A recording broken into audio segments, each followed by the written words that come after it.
লোকসভা ভোটের ফলাফল প্রকাশ হতে না হতেই বিধানসভা উপনির্বাচন নিয়ে সরগরম ধলাই বিধানসভা কেন্দ্র। ইতিমধ্যেই ভ্রাতৃত্বের দাবিদার নিয়ে এগিয়ে এসেছেন অনেকেই, কেউ আবার সরাসরি ঝাঁপিয়ে পড়েছেন ময়দানে। লোকসভা নির্বাচনে জয়ী হয়ে বিজেপির নতুন সাংসদ পরিমল শুক্লবৈদ্য বিধানসভার নতুন সাংসদ পরিমল শুক্লবৈদ্য বিধানসভা চক্রের বেশ কয়েকটি সভা করেন। কড়া হুঁশিয়ারি, চাইলেই টিকিট পাওয়া যাবে না। কেউ যদি ভাবে পরিমলকে ডিঙিয়ে আর সহজেই টিকিট আদায় করে নেবেন, তবে তা সম্ভব নয়। যিনি দলের একনিষ্ঠ কর্মী বলে ভিত মজবুত রয়েছে, তারাই তাদেরই টিকিট পাওয়া সম্ভব রয়েছে। এমনি আমরা আরো বিস্তারিত জানবো। এই মুহূর্তে আমাদের সঙ্গে সরাসরি রয়েছেন আমাদের প্রতিনিধি পাবলু। বিধানসভা নির্বাচন নিয়ে ইতিমধ্যে টিকিট পাওয়া নিয়ে একটা যেন জোর চর্চা শুরু হয়েছে, কি বলবে?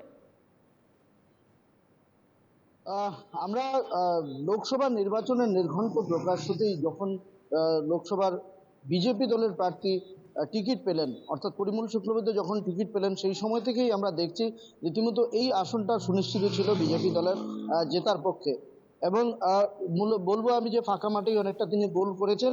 এবং এই নির্বাচনের ফলাফলকে কেন্দ্র করে অনেকেই জানতেন যেহেতু এখানে উপনির্বাচন হবে, সেই উপনির্বাচনকে কেন্দ্র করে আমরা দেখতে পেয়েছি জেলা স্তর সহ রাজ্যিক স্তরের অনেক নেতা এবং এখানে স্থানীয় যারা রয়েছেন তারাও অনেকে রীতিমতো ধলাই বিধানসভা কেন্দ্রে উপনির্বাচনের প্রার্থিত্ব নিয়ে ঝাঁপিয়ে পড়েছেন ময়দানে। ইতিমধ্যে আমরা গত প্রায় 1-1.5 বছর থেকে দেখতে পাচ্ছি জেলা উপসভাপতি অমিয়কান্তি দাস তিনি কিন্তু মাঠ কামড়ে পড়ে রয়েছেন।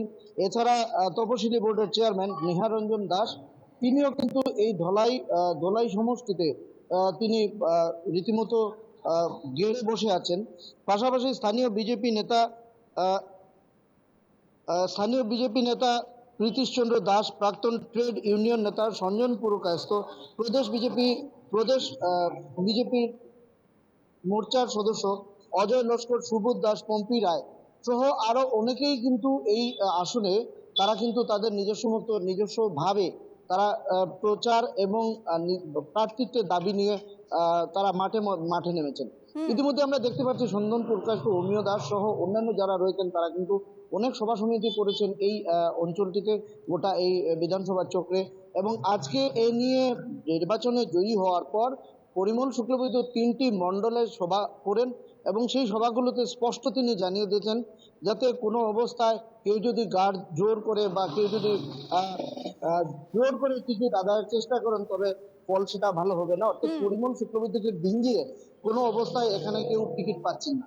যদি টিকিট পেতে হয় তবে অবশ্যই গ্রাসরুট থেকে, অর্থাৎ তৃণমূল স্তর থেকে মণ্ডল, জেলা এবং রাজ্য স্তরের প্রত্যেকের সমর্থন আদায় করে তারপরে এখানে টিকিট পেতে হবে। এবং পরিমল শুক্লবৈদ্য এটাও স্পষ্ট জানিয়ে দিয়েছেন যে এখানে পারিবারিক রাজনীতি চলবে না।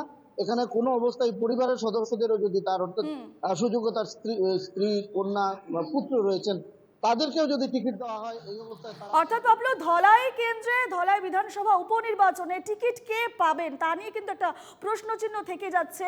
তা আমরা পরবর্তী সময় নিশ্চয়ই জানতে পারবো। আপাতত তোমাকে ধন্যবাদ জানাচ্ছি।